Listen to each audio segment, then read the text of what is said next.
ringing in my ears is louder than before. I open up the window a little more. A decision over coffee that I want the ends to change and put my destination in range.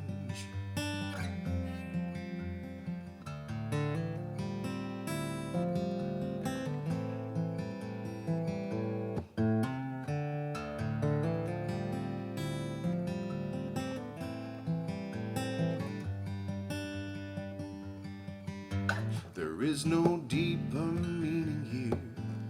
The story's yours to choose. Until I put it down, there is something left to lose. It might just be an arbitrary waste of my time, or a temporary obstacle to climb.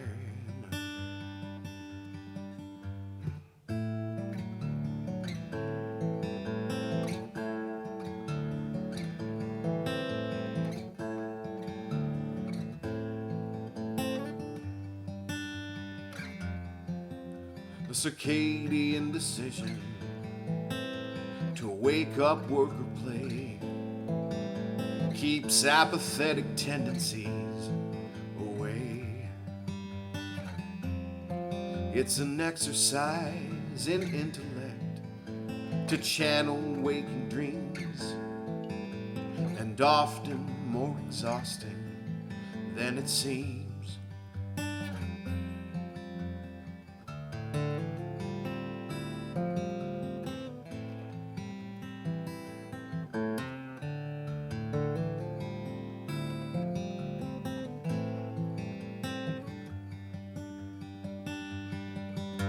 There is no deeper meaning here. The story's yours to choose. Until I put it down, there is something left to lose. It might just be an arbitrary waste of my time, or a temporary obstacle to climb.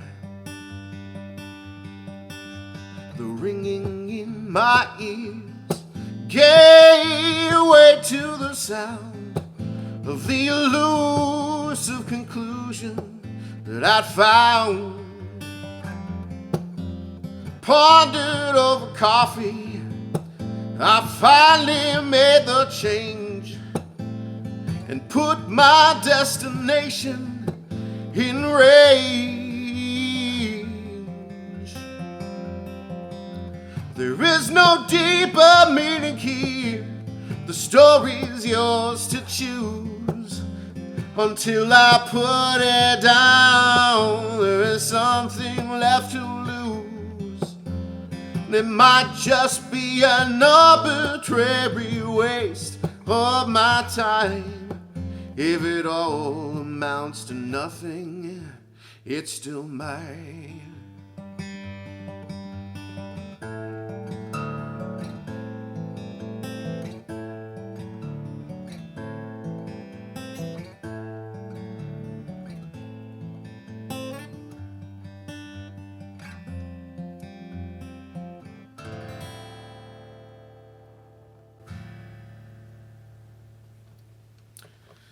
Hello, my friends, it's Colin, and this is going to be another song and ramble. And for those of you that endured my entire commentary yesterday, I do appreciate it. And anyway, my voice is, my throat's a little tired today. It's not sore. Don't worry, I don't think I'm getting sick. But I don't know how I could. I haven't left this house in a long time, and nobody's been in or out. But anyway, I didn't want to just sing my butt off, so actually I was kind of waffling on what I would play tonight, and so I decided to go back to one of the first tunes I ever wrote for my first EP, which is still out there on the internet, on Spotify and the streaming platforms and YouTube and stuff, called The Upper Cruft. And again, I was really new to writing songs then, so I was trying to come up with like 5 tracks for an EP and was struggling, had writer's block. So that song is just a bunch of words about me not knowing what I was going to do or what I was going to write about, and I put it to chords and I called it Words and Chords, which is super creative song naming. I don't have as much to talk about today. I just kind of wanted to get a bit of a rhythm going here, and I'm going to set aside a bit of time every day to just come down here and figure out a song and play it and talk a little bit afterwards. And so I got nominated for one of those challenges online where I had to name 10 albums on social media in 10 days. And I named 11 in one day because I don't like to follow the rules and I don't do challenges. But what I thought maybe is for those of you that want to participate, I'm always going to sing first. So if you just want to hear a song and then take off, then these videos will be designed for you. And if you want to listen to a song and then hang around for a chat, you can do that also here on Facebook and YouTube. And anyway, so if you're willing to share, why don't you share with me 5 albums or maybe 5 songs that have been really influential for you or that you've connected with.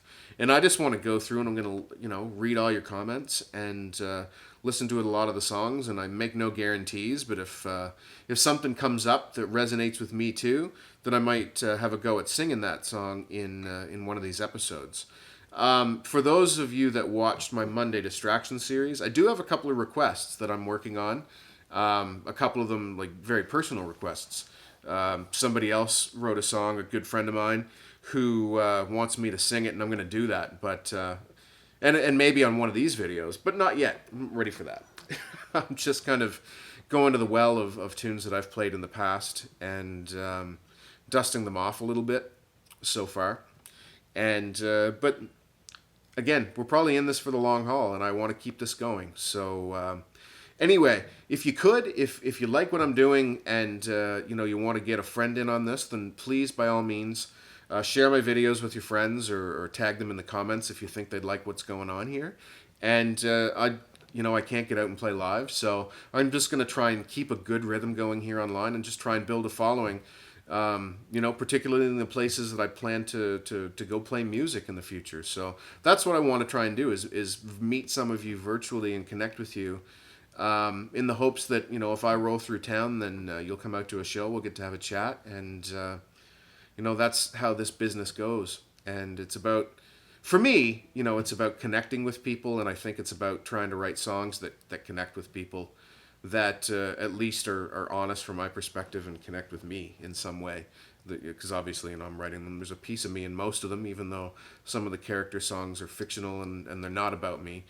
And most of the songs, actually, that I write, when they're in the first person, aren't strictly about me. But anyway, so, in these chats, I'm going to get into whatever you guys want me to talk about. Songwriting, I can talk about guitars.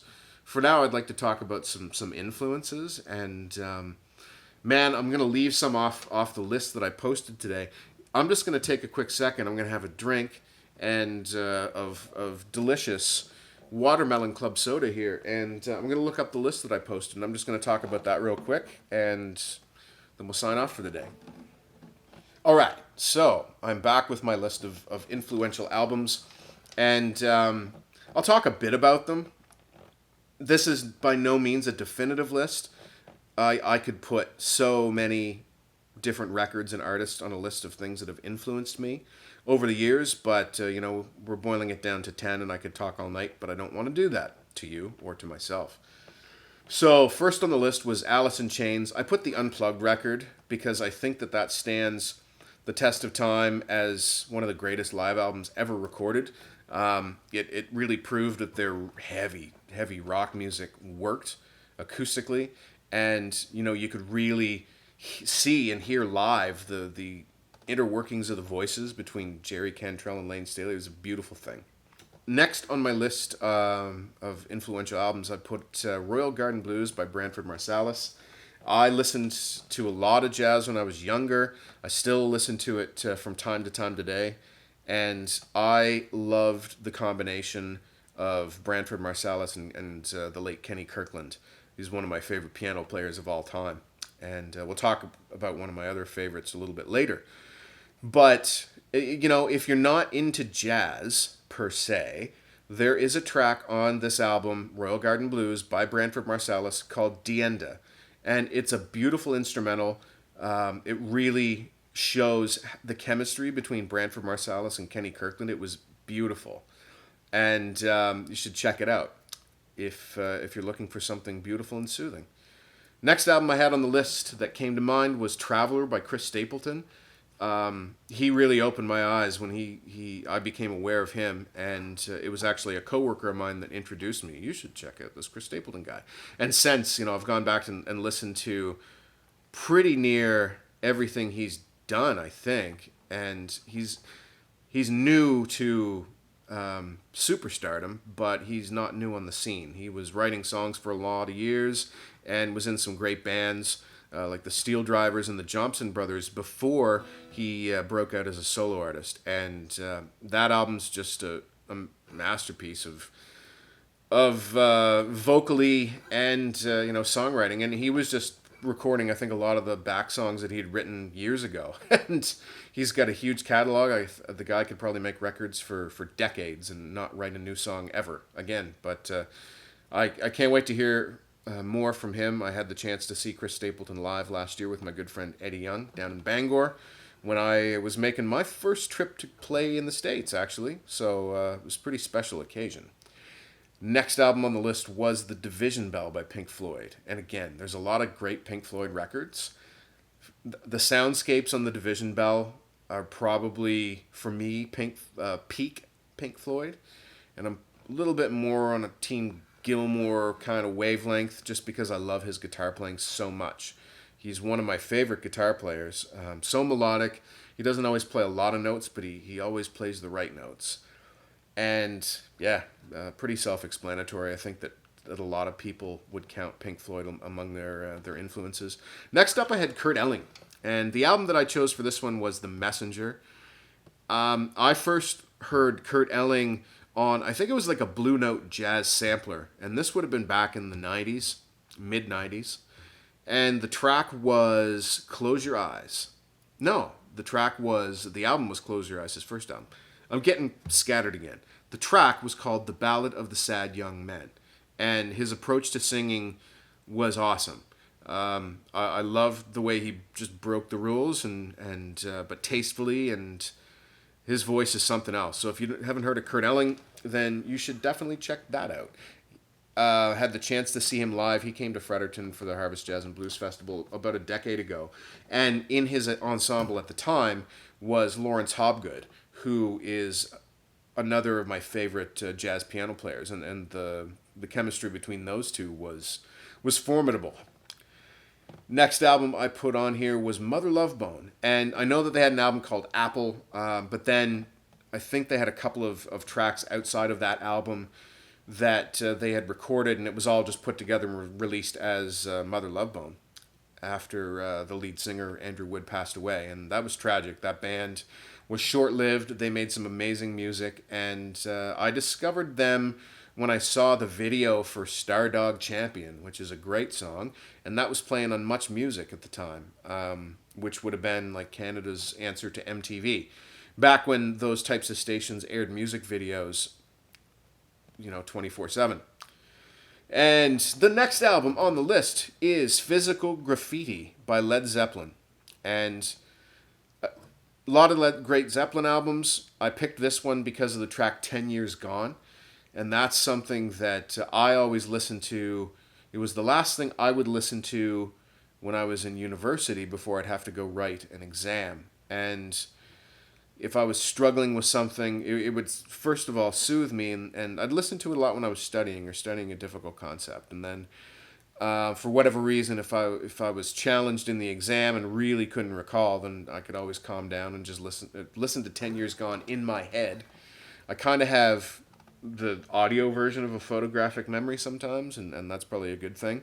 So, I just listened to the song in my head, and sometimes things would come to me. And most of my exams went pretty well, so.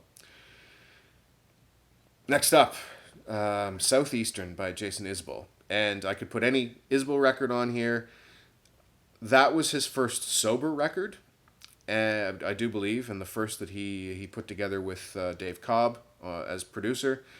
And he was a great songwriter before this record. He had a stint in the Drive-By Truckers and wrote some great songs for them. But I think that this collection of songs are such a gut punch, and he's made great records since, and has a new one coming out this year that I can't wait to hear. I don't think that it's any secret he's my favorite songwriter, and yeah, just a huge influence. I don't try and copy any of these people. I just take a little something from what they do, and a lesson that's learned, or something. And next album is How Long by Ariel Posen. Because he really has opened my eyes to just a more holistic and melodic approach to playing the guitar, and inspired me to go looking after my own voice on the guitar. He teaches courses online as well that talk to that idea, but I really have been inspired by him and that philosophy, among others. And the cool thing is I know him, and he's great. So you should go check out Ariel Posen's album How Long, where he's someone you may not have heard of. I would recommend the track Get You Back, but really I would recommend you listen to the entire thing because it's awesome. If you're looking for something video-wise, you can check out his cover of the song Angeline is outstanding, and it showcases his great voice, it showcases his guitar playing, and yeah, so check out Ariel Posen.